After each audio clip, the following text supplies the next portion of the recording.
Movie franchise आजकल wine की जैसी हो गई हैं, क्योंकि उनमें से कुछ ऐसी हैं जो फर्मेंट होकर वाइन बनने के बजाय सड़कर सिरके जैसी बन जाती हैं, और सिरका ऐसा कि जिससे मुंह का टेस्ट खराब हो जाए, और कुछ सड़े गले अचार जैसी हो जाती हैं कि पीना तो दूर उसे देखने तक का मन ना करे। लेकिन कुछ फ्रेंचाइज ऐसी होती हैं कि जिनमें सारे इंग्रेडिएंट्स एकदम परफेक्ट मिले होते हैं और वक्त के साथ ये एकदम परफेक्ट वाइन का शेप ले लेती हैं। ये जितनी ज़्यादा पुरानी होती हैं इन पर खुमारी उतनी ही ज़्यादा और चढ़ती है, और यही केस है मिशन इम्पॉसिबल 3 का। एक ऐसी फ्रेंचाइज जिसकी शुरुआत हुई 1996 में। हम तब सोनपरी और जूनियर जी देखा करते थे अपने टीवी चैनल्स पर। 1996 जब ऑस्ट्रेलिया वर्ल्ड चैंपियन हुआ करता था, इंडिया वर्ल्ड कप के लीग राउंड से बाहर हो जाया करता था, और डिज्नी फेमस था अच्छी फिल्में बनाने के लिए जो एक्चुअल में हिट होती थी। इतनी पुरानी फ्रेंचाइज आज जब इस मूवी के इतने सारे पार्ट आ चुके हैं, इस फिल्म का एक इतना बड़ा फैन बेस है, ऐसे में अगर टॉम क्रूज चाहते तो बड़ी आसानी से कोई एक ऐसी सस्ती सी नॉस्टैल्जिया वाली फिल्म बनाकर निकल सकते थे जो इजीली हिट हो जाती। आखिर फास्ट एंड फ्यूरियस मूवीज आज तक इसी हथकंडे को अपनाकर हिट हो रही है ना। लेकिन अगर एक आध कमजोर फिल्मों को छोड़ दिया जाए तो मिशन इम्पॉसिबल सीरीज में एक के बाद एक ऐसी फिल्में आई कि आज 21वीं सदी में ये बेस्ट एक्शन फिल्मों की फ्रेंचाइज बन चुकी है, एटलीस्ट मेरे ओपिनियन से।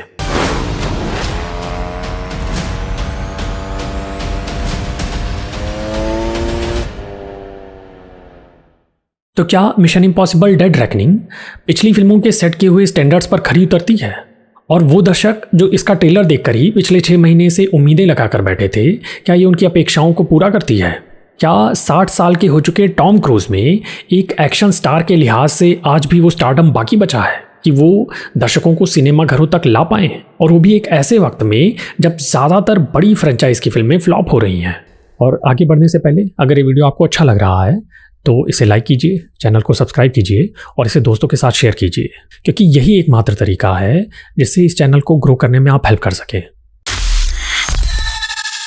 इससे पहले टॉप गन मैवरिक और अब ये फिल्म देखकर ऐसा लगता है कि जैसे पूरे साल हम इसी फिल्म का तो इंतजार कर रहे थे।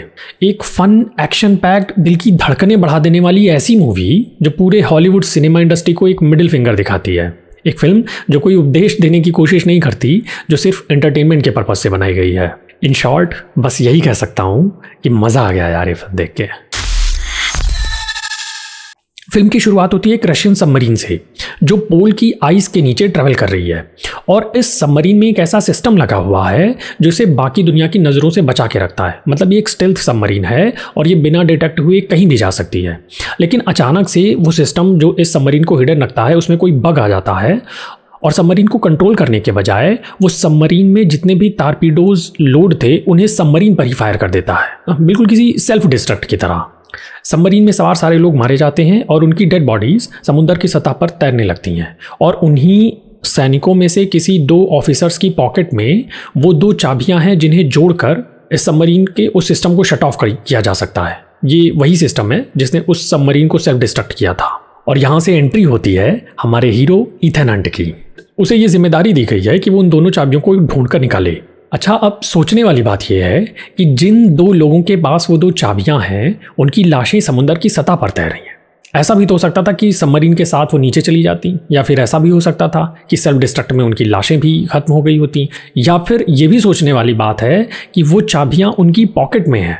ये भी तो हो सकता था कि वो चाबियां किसी लॉक में होती, किसी सेफ में होती और उस सबमरीन के साथ नीचे डूब गई होती। मतलब अगर कोई चीज़ इतनी इंपॉर्टेंट होती है तो उसे कोई अपनी पॉकेट में लेके थोड़ी ना घूमता है। खैर, इतने सारे कोइंसिडेंसेस अगर ना होते तो ये फिल्म कैसे बनती?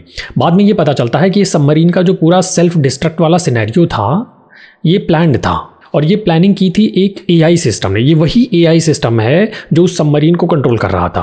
तो फिलहाल इस एआई सिस्टम से मानव जाति को बहुत बड़ा खतरा है, क्योंकि ये इंसानों को थ्रेट मानता है, ये उन्हें ख़त्म कर सकता है, और ये इंसानों के लिए गए किसी भी कदम को पहले ही प्रिडिक्ट कर सकता है।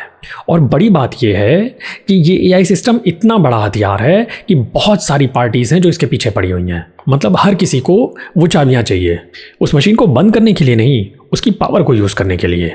और उसे बंद करने का सिर्फ ये तरीका है कि उन दोनों चाबियों को ढूंढा जाए, उन्हें मिलाया जाए, और उसके बाद समुद्र के अंदर उस सबमरीन में जाके वो सिस्टम को शट डाउन कर दिया जाए। हालांकि CIA उस सिस्टम को बंद नहीं करना चाहता, उसे वो चाबियां अपने लिए चाहिए क्योंकि वो सिस्टम की पावर को एक्सेस करना चाहता है। लेकिन हमारा इथन हंट हम सब की तरह पहले से ही 2001 Space Odyssey, Matrix, Westworld, Terminator, Metropolis, I Robot और एज ऑफ अल्ट्रॉन ये सारी फिल्में देख चुका है। तो उसे ये पता है कि एआई वो कॉलेज की लड़की है जिसके पीछे कॉलेज के सारे लौंडे पड़े हुए हैं, लेकिन ये अंत में जाके सबका काटने वाली है।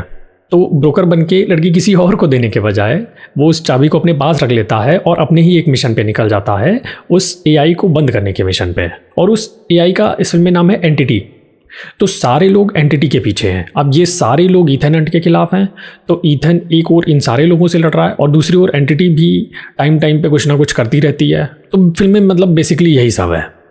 लेकिन अगर ध्यान दो तो तुमको नहीं लग रहा कि ये फिल्म वो फिल्म है जो इंडियाना जोन्स 5 को होना चाहिए था? एक्शन सीन्स हमेशा की तरह बाकी फिल्मों से ज़्यादा रियल, ज़्यादा इम्पैक्टफुल लगते हैं। और लगे भी क्यों ना, मतलब अब तक सारे दर्शकों को ये पता है कि टॉम क्रूज स्टंट डबल्स का यूज़ नहीं करते। वो अपने ज़्यादातर स्टंट्स को खुद से करने की कोशिश करते हैं और कोशिश करते हैं कि विजुअल इफेक्ट्स को भी कम से कम रखा जाए, ग्रीन स्क्रीन का यूज़ कम से कम हो सकता है आपको ये कोई गिमिक लगे कि मतलब फिल्म को चलवाने के लिए सिर्फ एक पब्लिसिटी स्टंट है, लेकिन वास्तव में बहुत बड़ी बात है ये।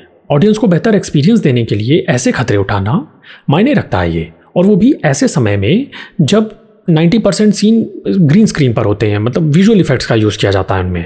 तो मैं ये मानता हूँ कि ये फिल्म इस बार समर बॉक्स ऑफिस को डोमिनेट करने वाली है। कोई भी फिल्म इसके आसपास नहीं फटक सकती, और ना सिर्फ यूएसए में बल्कि इंडिया में भी, पूरी दुनिया में। और डोमिनेट करे भी क्यों ना, ये फिल्म डिज़र्व करती है ये।